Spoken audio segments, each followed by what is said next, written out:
No ar, Altiora Jornal. Olá, boa noite, sexta-feira, 29 de julho. Divisão de Vigilância Epidemiológica divulga os números de casos de dengue e gripe H1N1 em Bragança Paulista. Câmara de Bragança aprova convênio entre o Poder Executivo e a ONG Faros da Ajuda. Quadro Agenda Cultural conta a história da destilaria Líbia dos irmãos Guilardi. E o Bragantino recebe o Bahia neste final de semana em busca de sair da zona de rebaixamento. Essas e outras informações você confere a partir de agora no Altiora Jornal. O Altiora Jornal de hoje começa falando sobre os números atualizados de casos de dengue em Bragança Paulista. De acordo com a Divisão de Vigilância Epidemiológica, são 529 casos de 1º de janeiro a 27 de julho. 178 são autóctones, quando a transmissão ocorre no município. 26 importado, quando a transmissão acontece fora de Bragança. 325 casos são indeterminados, quando não é possível definir o local de transmissão. Foi registrado um caso importado de febre chikungunya e nenhum caso de Zika vírus.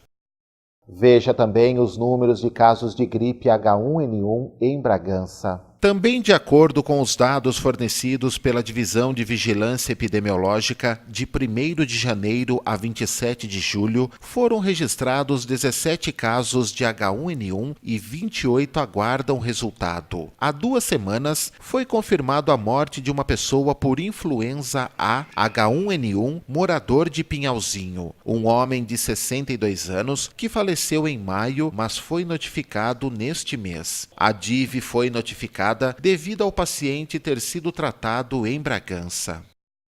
A Câmara de Bragança Paulista aprovou o convênio entre o Poder Executivo e a ONG Faros da Ajuda. Na terça-feira, os vereadores aprovaram por unanimidade o projeto que autoriza o convênio com a Associação de Proteção aos Animais e estabelece que o Executivo fará o repasse de R$20 mil por mês à entidade. A verba é destinada à assistência de cães e gatos, realização de resgate de animais em situação de risco, prestação de assistência médica veterinária aos animais recolhidos, programa permanente de castração e microchipagem de cães e gatos, conforme estabelecido no plano de trabalho da instituição. O convênio terá a duração de 1 ano, com possibilidade de prorrogação por mais 5. A sessão também contou com a votação em primeiro turno do projeto de lei sobre a regulamentação do serviço de mototáxi e motofrete, sendo aprovado. A proposta é atualizar a legislação referente aos serviços. As mudanças atendem às solicitações do Sindicato da categoria, visando o aumento do número de permissionários e a concessão para que a entidade seja licenciada para profissionais cadastrados como microempreendedor individual. Também foi aprovada uma emenda substitutiva ao projeto que estabelece que a distância mínima para os pontos de estacionamento para os prestadores do serviço devem respeitar a distância mínima de 50 metros dos pontos de táxi. Inicialmente, eram previstos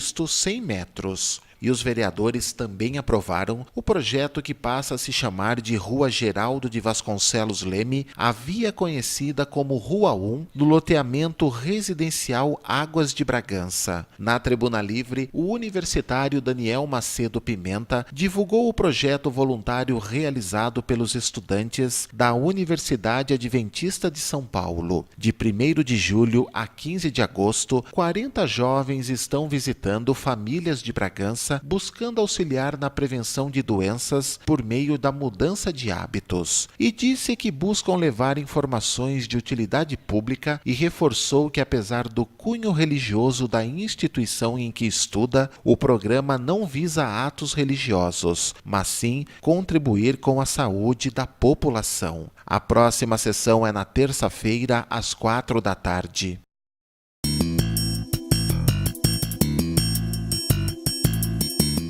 O PPS deve fazer a convenção neste sábado às 4 da tarde na Rua José Domingues, número 106. O PSDB marcou para domingo às 9h30 da manhã na Escola Estadual José Guilherme a sua convenção. Também no domingo, o PSOL realizará a convenção às 4 da tarde na Escola Estadual Paulo Silva. O PT deve realizar na terça-feira, às 7 da noite, a convenção para homologar os candidatos a prefeito, vice e vereadores. O evento será na Câmara. O PSD define as candidaturas na quinta-feira, às 8 da noite, na Rua Francisco de Melo Cabral, número 122, no Parque Brasil. Os 9 partidos liderados pelo PSB marcaram convenções para terça-feira, às 2 da tarde, na Avenida José Gomes da Rocha Leal, número 658. De acordo com o Tribunal Superior Eleitoral, as convenções municipais podem ser realizadas até às 23h59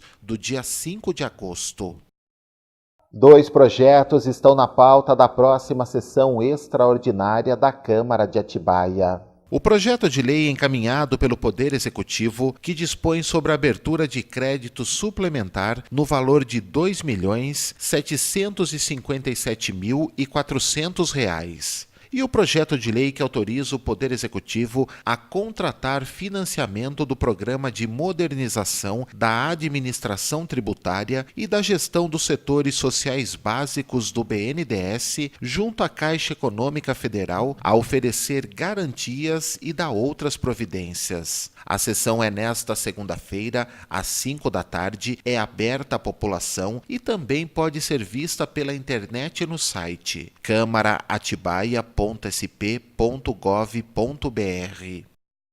A Agência Nacional de Transportes Terrestres autorizou a modificação no preço das tarifas de pedágios em 3 rodovias federais. Na rodovia Presidente Dutra, que liga São Paulo ao Rio de Janeiro, o pedágio de R$ 12,70 passa para R$ 13,80 em Moreira César, Itatiaia e Viúva Graça. Passa de R$ 13,10 para R$ 3,40 em Arujá, Guararema Norte e Guararema Sul, e de R$ 5,60 para R$ 6,10 em Jacareí. Os valores referem-se à categoria 1 de pedágio e a mudança entra em vigor à meia-noite do dia 1º de agosto. A BR-040, que passa pelo Distrito Federal e os estados de Goiás e Minas Gerais, terá o aumento de R$ 4,60 para R$ 4,80 em 11 pedágios. O reajuste passa a valer no dia 30 de julho. E desde quarta-feira, as praças de Goianópolis, no estado de Goiás, tiveram o valor reduzido de R$ 3,20 para R$ 13,10.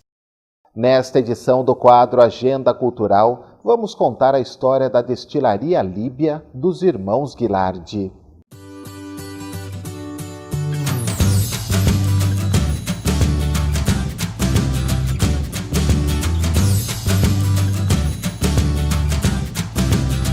Nos anos de 1900, chegou a Bragança Paulista a família Guilardi. Vinda da cidade de Lucca, na Itália, chegou ao Brasil em 1893, tendo como primeiro domicílio São Paulo. Depois de muita luta, em 1910, os irmãos Arthur e Henrique Guilardi se associaram e fundaram em nossa cidade uma pequena indústria destinada à fabricação de cerveja. Pela boa qualidade da matéria-prima usada na fabricação da bebida, o produto foi bem recebido no mercado, o que motivou os irmãos a tornarem mais amplo o campo de atividade, anexando uma destilaria para fabricar outros tipos de bebidas alcoólicas. Expandiram com sucesso a firma e começaram a fabricar a cerveja Mouse Beer. A empresa também introduziu no mercado vários produtos sem álcool à base do suco de frutas, entre os quais a groselha Guilardi.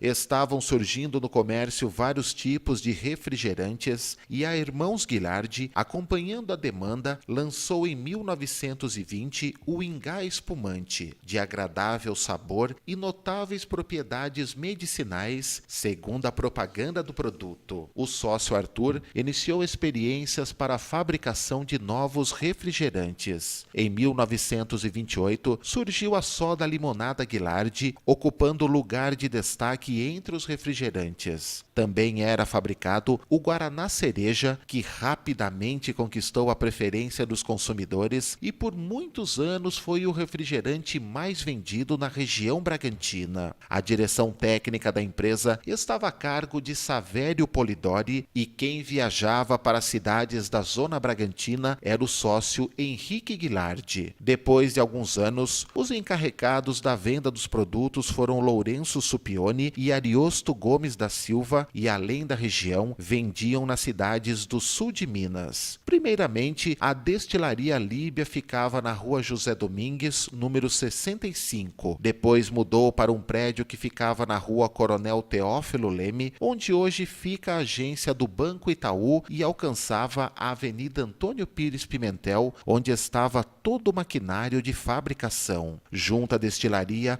a firma possuía a fábrica de gelo e uma sorveteria, que tinha um grande movimento, uma vez que até a década de 1940 o sistema de refrigeração era bem precário e as geladeiras funcionavam como depósitos de gelo. O gelo era fornecido aos bares e às casas, possuía um caminhãozinho para abastecer os clientes, seu telefone era muito conhecido por toda a cidade. Pelo número 155 eram feitos pedidos de bebidas e de gelo. Durante anos, a venda e a entrega de bebidas na cidade era feita por Antônio Caldato, o paulista, pessoa muito estimada pelos amigos e comerciantes, sempre dirigindo palavras de incentivo a seus fregueses. Com o passar do tempo, a maioria dos funcionários da Irmãos Guilardi aposentou-se, muitos permaneceram como empregados por mais de 35 anos. Sendo a empresa a representante da Companhia Antártica, aos poucos foram deixando de fabricar os afamados produtos Guilardi, decaindo dessa forma o movimento comercial. Por esses motivos e pelos sócios estarem com idade adiantada, resolveram encerrar as atividades, passando a representação dos produtos Antártica para Lázaro Batista Nogueira. Fica aqui registrado para a recordação de nossos contemporâneos e conhecimento